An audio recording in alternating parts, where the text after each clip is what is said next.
Now we saw earlier how to send and receive a pure tone signal. Now we will modulate, take a further step and modulate this signal. We make sure again that RF is off.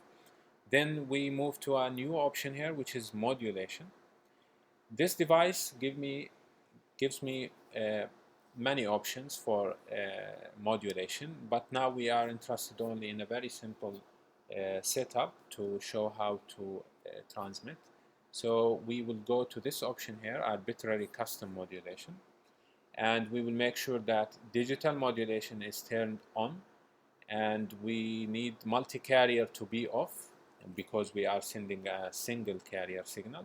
Then we move to this option, which is single carrier setup, and under this setup we have three options of interest, which are these three here: modulation type, filter, and simple rate. Starting with the modulation type, based on the manual, we have to pick QPSK, which is by default selected.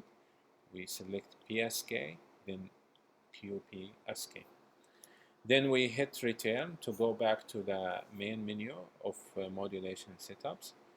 Then we go to filter, and also we need to pick root raised cosine, which is selected by default here, root Nyquist. Then we need to adjust its roll-off factor, which is here, filter alpha. We pick based on the manual 0.35 and we hit enter here. Now we have the filter ready. We return back and we set the sample rate to be 26 kilosamples per second. Now the modulation setup is ready and we see it here. The parameters we selected are shown here to the left hand side. Now once we have everything ready, both the carrier signal and the modulation parameters, we turn on the modulation and RF. Now we have the signal, the modulated signal being transmitted.